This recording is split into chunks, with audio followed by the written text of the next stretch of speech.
Salah satu metode demi menciptakan kesejahteraan bagi masyarakat dan demi mendukung pertumbuhan ekonomi nasional ialah melalui sistem kredit. Fasilitas kredit dapat memberikan keuntungan, namun perkembangan ekonomi dipengaruhi oleh kondisi global yang penuh dengan ketidakpastian. Sesuatu yang diharapkan dapat berjalan dengan lancar dapat terhambat oleh karena kondisi tertentu. Pada awal tahun 2020, dunia sedang dilanda oleh wabah COVID-19 yang penyebarannya menjadi semakin tidak terkendali. Salah satu bentuk dari menurunnya sektor ekonomi tersebut, banyak anggota masyarakat termasuk debitur bank yang kehilangan mata pencahariannya, sehingga sulit mendapatkan tambahan penghasilan agar dapat memenuhi prestasi mereka pada bank. Tidak dapat dipungkiri, dalam penyaluran kredit bank harus siap menghadapi risiko kredit yang menyebabkan kredit tersebut menjadi bermasalah. Kita akan masuk pada pembahasan yang pertama, yaitu permasalahan kredit jaminan keberdayaan di era pandemi COVID-19. Kredit bermasalah menurut ketentuan Peraturan Bank Indonesia Nomor 7/2/PBI/2005 tentang penilaian kualitas aktiva bank umum merupakan kredit yang digolongkan ke dalam kolektibilitas, kurang lancar, diragukan, dan macet. Kredit bermasalah adalah kredit yang mengalami kesulitan pelunasan akibat adanya unsur kesengajaan atau kondisi di luar kemampuan debitur.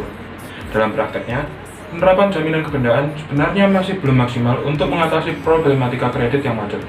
Dalam prakteknya, penerapan jaminan keberdayaan sebenarnya masih belum maksimal untuk mengatasi problematika kredit yang macet. Dalam hal ini, jaminan yang dijamin oleh debitur kepada kreditur secara langsung, objek jaminan tersebut langsung menjadi milik kreditur. Namun, objek jaminan tersebut harus melalui proses pelelangan benda objek jaminan, dan hasil pelelangan tersebut akan diperhitungkan yang nantinya akan melunasi hutang dari si debitur. Baik, kita akan masuk pada pembahasan kedua, yaitu penyelesaian permasalahan dalam kredit jaminan keberdayaan di era pandemi COVID-19. Untuk permasalahan debitur yang kesulitan dalam memenuhi kewajibannya dalam perjanjian kredit, pemerintah telah memberikan solusi, yaitu restrukturisasi kredit dan pembiayaan sebagaimana disebutkan dalam Pasal 5 POJK nomor 11/POJK/2020 yang berbunyi, Ayat 1. Kualitas kredit atau pembiayaan yang direstrukturisasi ditetapkan lancar sejak dilakukan restrukturisasi.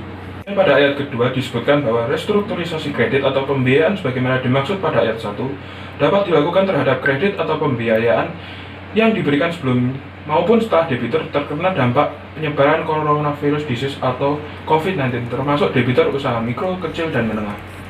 Apabila dengan metode di atas debitur tidak dapat memenuhi prestasinya dengan membayar kredit yang menjadi kewajibannya, penyelesaian masalah bisa dilakukan melalui jalur litigasi dengan cara penyelesaian masalah melalui pengadilan, yaitu mengajukan gugatan kepada pengadilan negeri melalui gugatan perdata. Dan kita akan masuk pada kesimpulan dan saran.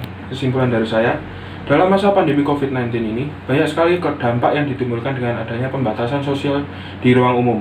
Hal ini juga berdampak bagi sektor ekonomi masyarakat, karena masyarakat menjadi kesulitan dalam mencari penghasilan. Alhasil, para masyarakat yang memiliki tanggungan kredit menjadi kesulitan untuk membayar tanggungan kredit yang menjadi tanggung jawab mereka, dan menyebabkan kredit macet bermunculan di mana-mana.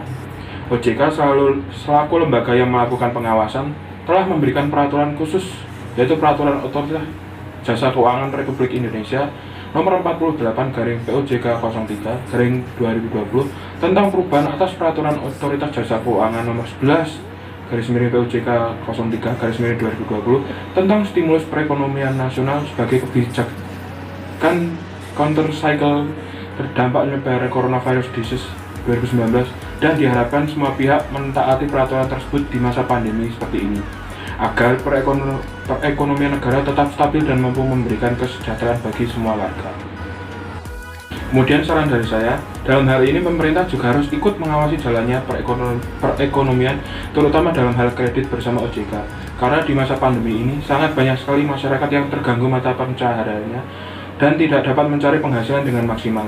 Untuk debitur, dalam kondisi pandemi saat ini, walaupun pertumbuhan ekonomi sedang tidak stabil, harus tetap memiliki itikat baik kepada kreditur, karena debitur telah diberi relaksasi dalam proses pembayaran kredit di masa pandemi.